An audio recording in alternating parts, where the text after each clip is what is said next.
नमस्कार जय जगन्नाथ समस्त को आउ गोटे भिडियो रे बहुत बहुत स्वागत। जमीती कि समस्ते जानी जाइथिबेनी साहित्य बही षष्ठ रु अष्टम श्रेणी जाए नुआ बही आसी बही चेंज होईची। तो सेई बही नुआ बही आज आम अष्टम श्रेणी साहित्य सुरभि बही प्रथम विषयटी को भल भाव आलोचना करी बुझिबा। तेबे चलंतु आरंभ करिबा। प्रथम विषयटीर आमर नाम होउची देखि नियंतु यह हूँ आपंकर कंटेंट पेज सूचीपत्र ये विषय सब अच्छी एति विषय सब अच्छी। ए भितर आम प्रथम विषयटी आस उत्कलीय ये विषयटी को आम प्रथम पद्य या पढ़ा। यार कवि होचंती जातीय कवि वीरकिशोर दास। आस उत्कलीय। तो प्रथम देखो ये कवि विषय जानीजा। कवि परिचय ओडिया साहित्य रे कवि वीरकिशोर दास जातीय कवि भाव में परिचित। जातीय कवि बोली कह जाए। से 1896 मसीहा नवेम्बर मास 23 तारिख में जगतसिंहपुर जिला अंतर्गत पुनंग ग्राम में जन्मग्रहण करते। से एकाधारे जड़े देशवत्सल मानववादी गांधी दर्शनवादी तथा उग्र जातीयवादी कवि थे। स्वाधीनता संग्रामर बन्ही शिखा को प्रज्वलित करने उद्देश्य से सरल तरल सावलील भाषा कविता मान रचना करुथिले। ताहा द्वारा ओडिशार पुरपल्लीर आबाल वृद्ध वनिता उद्बुद्ध होई पतंग परी स्वाधीनता संग्राम रे झास देथिले। एई कवि जो स्वाधीनता संग्रामर बन्ही शिखा को प्रज्वलित करथिले तांको कथारे तांको भाषारे तांको कवितारे सबू देशवासी माने उद्बुद्ध होइकी जेमती पतंग परी माने जेमती आलोक बा लाइट को देखिले जेमिति पोक मैंने ता पट को आकर्षित हो आसती सेमिति एई कविंकर कविता पढ़ी देशवासी माने कौन हेले पतंग परी स्वाधीनता संग्राम रूपक अग्नि रे से झास देइथिले। कविंक द्वारा लिखित पुस्तक गुड़िक होची मोहन बंशी विद्रोह वीणा फूलचंदन वीर गीतिका। स्वाधीनता संग्राम समय रचना होची वीर गीतिका। जिते स्वाधीनता संग्राम चलता से समय से वीर गीतिका कविता रचना करचंती। आस उत्कलीय कविताटी कविंक द्वारा लिखित वीर गीतिका कविता संकलन रु आनीत। ये जो वीर गीतिका कविता स्वाधीनता संग्राम समय से रचना करथिले सेही कविता संकलन रु यह होची गोटे कविता। कौ कविता ना आज आम जो कविताटी पढ़ा आस उत्कलीय यह होची तांकर केउ कविता वीर गीतिका कविता संकलन रु आसी अछि मन रखिबे। तबे चलंतु विषयटी को आरंभ करिबा। आस उत्कलीय शुण सर्वे मिली ए देश जातिर पूर्व कथा स्मरणे जहार गौरवे तोहर आपे आपे नई पड़िब मथा। तो कवि उत्कलीय माननकु आह्वान दौचंती उत्कलर लोक माननकु उत्कलर जनता माननकु कोन कहबा आमे उत्कलीय कहबा। आमे होचंती उत्कलीय आमे उत्कल रे वास करूचे तेणु आमे उत्कलीय। तो कवि कोन कहउचंती आस उत्कलीय शुण सर्वे मिली।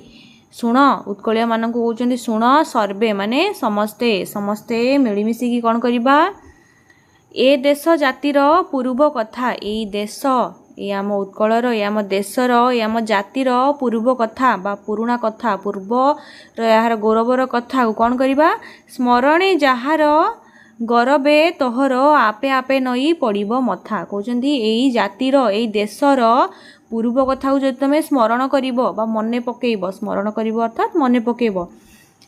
जदि मने पकेइबो कोन मने पकेइबो एई देश आ जातिर पूर्व कथा को मने पकेइले कोन हबो गौरवे तोहर गौरवे पद रूपर अछि गर्वरे गर्वे गर्वरे तोहर माने ए उत्कलीय मानकर कोन हबो तम मथा आपे आपे मथा माने मुंड मुंड आपे आपे नई पड़िबो। केमिति नई पड़िबो गर्वरे नई पड़िबो। तमे मातृभूमि प्रति तम जन्मभूमि प्रति ए जातिर पूर्व जो गौरव अच्छी ताकू जदि मने पकेइबो तम मथा एई माटी आगरे आपे आपे सम्मानर सहित नई पड़िबो बोली कवि कहउचंती। कोन ताहले जातिर गर्वर कथा गर्वर विषय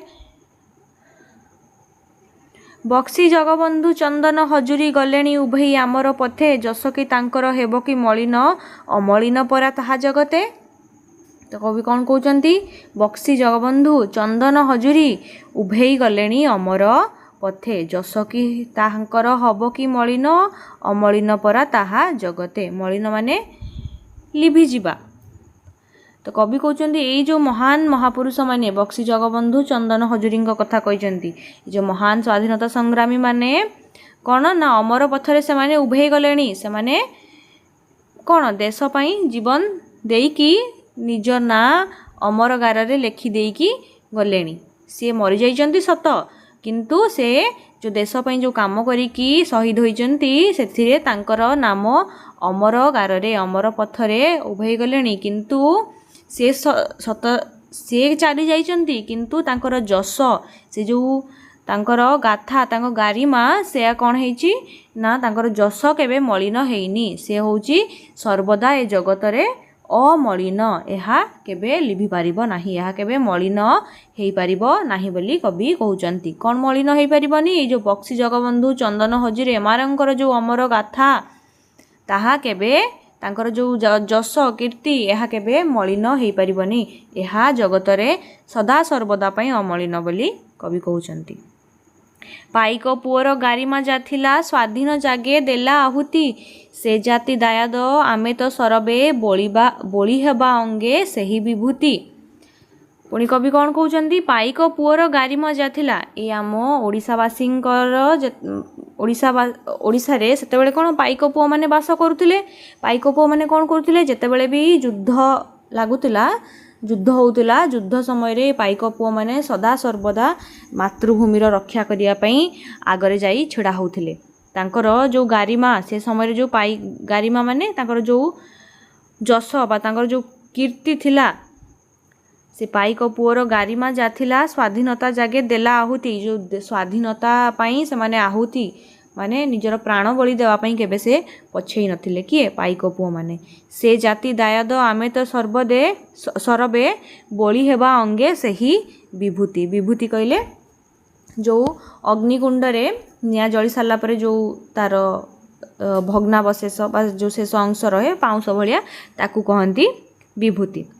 से जाति दायाद माने संतान से जातिर संतान बा वंशज आमे सरबे माने सदा सर्वदा सेई जातिर आमे दायाद रहिबा कौ जातिर सेई पाइक पुओ मानक जातिर आमे होजु दायाद जो माने स्वाधीनता पाई निज आहुति देवा पाई पछघुंचा देई नथिले आमे मध्य सेई महान जातिर दायाद तेणु से माने जेमिति स्वाधीनतार अग्नि रे आहुति देवा पाई पछेई नथिले आमे माने मध्य सेमिति केबे पछघुंचा देवा नहीं सेही आम निजर अंग को से माने जेमिति माने से माने जेमिति तांकर आत्महुति देइचंती सेही आत्महुतिर पाउंसरे आमे मध्य आम अंग को बोलिबा बोली कवि कहउचंती।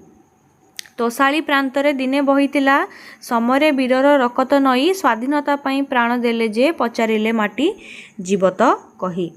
तोसाली प्रांतरे तोसाली सेतेबेले उत्कलर अनेक नाम थिला सेति मध्यरु तोसाली होउची अन्यतम। तोसाली प्रांतरे दिने बहितिला समरे वीरर रकत नई तो कवि कहउचंती सेई तोसाली प्रांतरे से तोसाली रे दिने कौन हेतिला ना बहितिला कौन बहितिला समरे समरे कहले युद्ध रे से युद्ध रे कौन बहितिला वीरर रकत नई वीर मानकर रक्तर नई बहि जाइतिला एई तोसाली रे एई उत्कल प्रदेश रे वीर मानकर रक्तर नई बहि जाइतिला युद्ध रे स्वाधीनता पाई प्राण देले जे पचारिले माटी जीवत कही। जदि आमे ए माटी को पचारिबा कवि कहउचंती पचारिले माटी कहिबो कौन कहिबो केते केते वीर ए स्वाधीनता पाई प्राण देई जाइथिले ए माटी को जदि आमे पचारिबा ए माटी मा हमकु कहिबो बोली कवि कहउचंती। शांति मैत्री प्रीति पुतवाणी जही स्फुरुथिला प्रति अंतर भरी अहिंसा मंत्र रे देला जेउ दीक्षा काहीं केउ देश हेबता सरी। तो कवि एठरे कहउचंती जेउ जहार अंतर रे शांति भरी रहिछि मैत्री भरी रहिछि प्रीति भरी रहिछि पुतवाणी पुतवाणीर अर्थ होछि पवित्र वाणी पुतर अर्थ होछि पवित्र जे शांति मैत्री आउ प्रीतिर पवित्र वाणी जहाँ अंतर रे भरी रहिछि जहाँ अंतर रे स्फुरुथिला बा फुटी उठुथिला जे उत्कलर अंतर रे फुटी उठुथिला से उत्कलर से कथा कहिचंती कवि ଅହିଂସା ମନ୍ତ୍ରରେ ଦେଲା ଯେଉଁ ଦୀକ୍ଷା କାହିଁ କେଉଁ ଦେଶ ହେବତା ସରି। ଅହିଂସାର ମନ୍ତ୍ର ଏ ଦେଶ କ'ଣ ଦେଇଛି? ଅହିଂସାର ମନ୍ତ୍ର ଦେଇଛି। ମହାତ୍ମା ଗାନ୍ଧୀ ଦେଇଛନ୍ତି ଅହିଂସାର ମନ୍ତ୍ର। ଏ ଅହିଂସାର ମନ୍ତ୍ର କ'ଣ ଦେଇଛନ୍ତି? ଦୀକ୍ଷା ଦେଇଛନ୍ତି। ଦୀକ୍ଷା ଅର୍ଥାତ୍ ଗୁରୁଙ୍କ ଠାରୁ ଯେଉଁ ଶିକ୍ଷା ବା ମନ୍ତ୍ର ଗ୍ରହଣ କରାଯାଇଥାଏ ତାହା ହେଉଛି ଦୀକ୍ଷା। ଯିଏ ଆମକୁ ଏଇ କଥା ଅହିଂସାର କଥା ଶିଖାଇଛନ୍ତି, ଅହିଂସାର କଥା ଦୀକ୍ଷା ଦେଇଛନ୍ତି, ସେହି ଦେଶ ସରି କିଏ ହେବ? କାହିଁ କେବେ କେଉଁ ଏହି ଦେଶ ସହିତ ସମାନ କେହି କେବେ କେଉଁ ଅନ୍ୟ କୌଣସି ଦେଶ ଏ ଦେଶ ସହିତ ସମାନ ହୋଇପାରିବ ନାହିଁ ବୋଲି ଏଠାରେ କବି କହୁଛନ୍ତି। ଜାତି ପାଇଁ ଦିନେ ବାଳୁତ ଧରମା ଝାସିଥିଲା ପ୍ରାଣ ସାଗର ଜଳେ ଲିଭିବ କି ତାର ଅଲିଭା କାହାଣୀ ଥିବା ଯାଏ ନର ଧରଣୀ ତରେ। ତ କବି କହୁଛନ୍ତି ଏଇ ଜାତି ପାଇଁ ଦିନେ ବାଳୁତ ଧରମା, ବାଳୁତ ମାନେ ଯେଉଁ ଛୋଟ ପିଲା 12 ବର୍ଷର ଛୋଟ ପିଲା ଧରମା ସେ କ'ଣ କରିଥିଲା? ଝାସିଥିଲା ପ୍ରାଣ, ନିଜର ପ୍ରାଣ ଝାସ ଦେଇଥିଲା। କେଉଁଠି ଝାସ ଦେଇଥିଲା? ସାଗର ଜଳେ, ସମୁଦ୍ର ଜଳରେ ସେ ନିଜର ପ୍ରାଣ ଝାସ ଦେଇଥିଲା। ଧରମାର କାହାଣୀ ସମସ୍ତେ ଜାଣିଥିବ।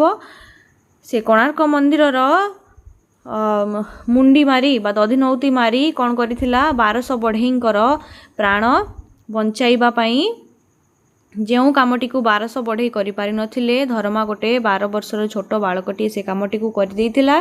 ରାଜା ଯଦି ସେ କଥା ଜାଣିଥାନ୍ତେ ତେବେ 1200 ବଢ଼େଇଙ୍କର ମୁଣ୍ଡ କାଟ ହୋଇଥାନ୍ତା।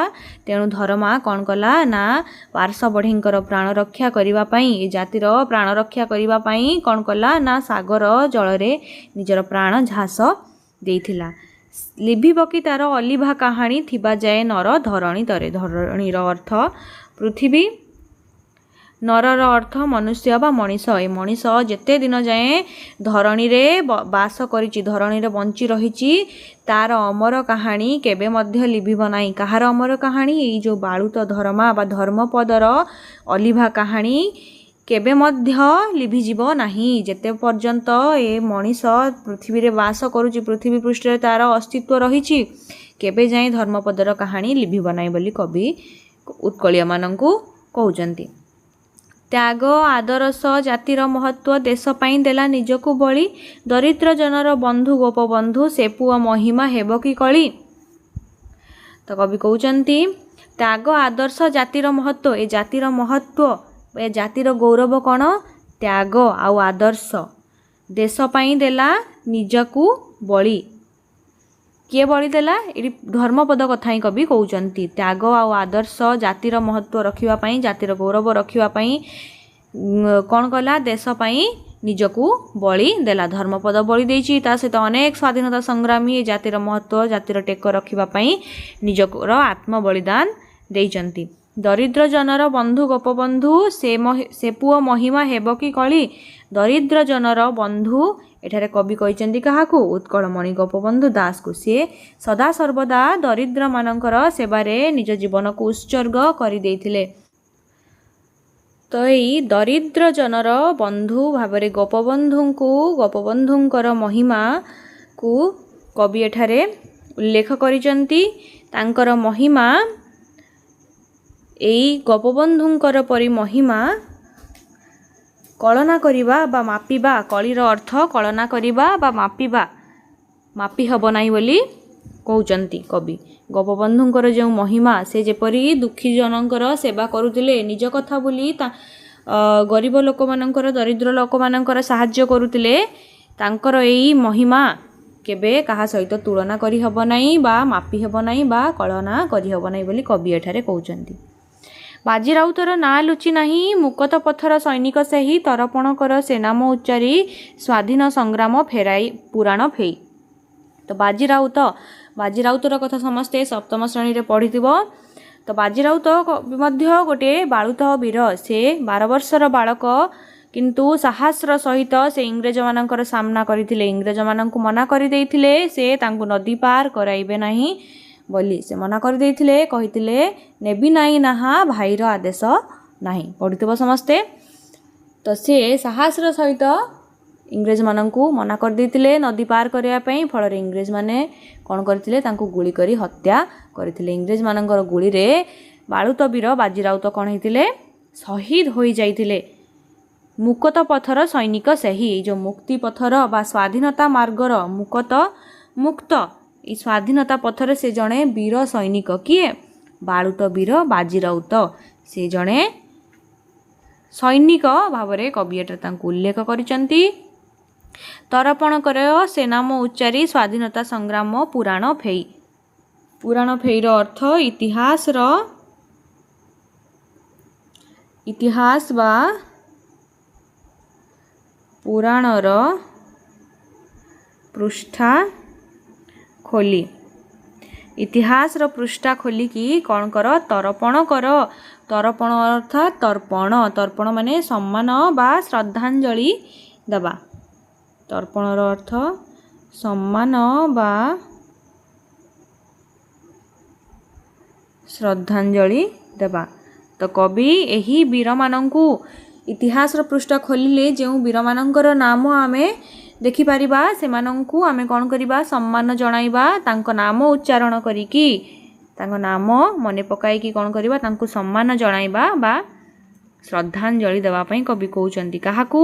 ନା ଏଇ ବାଜି ରାଉତଙ୍କୁ, ଏଇ ବାଳୁତ ବୀର ଧରମାଙ୍କୁ, ପୁଣି ଦରିଦ୍ର ଜନର ବନ୍ଧୁ ଗୋପବନ୍ଧୁଙ୍କୁ, ପୁଣି କାହାକୁ? ନା ଏଇ ଅହିଂସା ମନ୍ତ୍ରରେ ଯିଏ ଆମକୁ ଦୀକ୍ଷା ଦେଇଛନ୍ତି ମହାତ୍ମା ଗାନ୍ଧୀଙ୍କୁ। ତାପରେ ପୁଣି ଏଇ ଯେଉଁ ତୋଷାଳୀର ପ୍ରାନ୍ତରରେ ଯେଉଁ ବୀରମାନେ ତାଙ୍କର ଯେଉଁ ବୀରମାନଙ୍କର ରକ୍ତ ନଈରେ ବହିଯାଇଛି ସେଇ ବୀରମାନଙ୍କୁ, ଯେଉଁମାନେ ସ୍ୱାଧୀନତାର ପାଇଁ ନିଜର ପ୍ରାଣ ବଳି ଦେଇଛନ୍ତି ସେଇ ବୀରମାନଙ୍କୁ, ତାପରେ ପୁଣି ବକ୍ସି ଜଗବନ୍ଧୁ, ଚନ୍ଦନ ହଜୁରୀ, ଏଇ ସ୍ୱାଧୀନତା ସଂଗ୍ରାମୀମାନଙ୍କର, ଏଇ ଯିଏ ଆମ ଦେଶ ମାଟି ପାଇଁ ଗର୍ବ ଗୌରବ ଆଣି ଦେଇଛନ୍ତି, ନିଜର ପ୍ରାଣ ବଳି ଦେଇଛନ୍ତି, ସେହି ବୀରମାନଙ୍କର ନାମ ଉଚ୍ଚାରଣ କରି ତାଙ୍କୁ ଶ୍ରଦ୍ଧାଞ୍ଜଳି ଦେବା ପାଇଁ ଏଠାରେ ଜାତୀୟ କବି ବୀରକିଶୋର ଦାସ ଉତ୍କଳୀୟମାନଙ୍କୁ ଆହ୍ୱାନ ଜଣାଇଛନ୍ତି। କହିଛନ୍ତି ସମସ୍ତଙ୍କୁ ସମ୍ମାନ ଜଣାଇବା ପାଇଁ। ତ ଆଶା କରୁଛି ଏଇ ଆସ ଉତ୍କଳୀୟ କବିତାଟିକୁ ସମସ୍ତେ ବୁଝିପାରିଥିବ। ଯଦି କିଛି ଡାଉଟ୍ ଥାଏ ନିହାତି ଭାବରେ କମେଣ୍ଟରେ ପଚାରିବ। ଯଦି ଭିଡ଼ିଓଟି ଭଲ ଲାଗିଥାଏ ନିହାତି ଭାବରେ ଲାଇକ୍, ସେୟାର ଏବଂ ଚ୍ୟାନେଲଟିକୁ ସବସ୍କ୍ରାଇବ୍ କରିବ। ଧନ୍ୟବାଦ। ଜୟ ଜଗନ୍ନାଥ।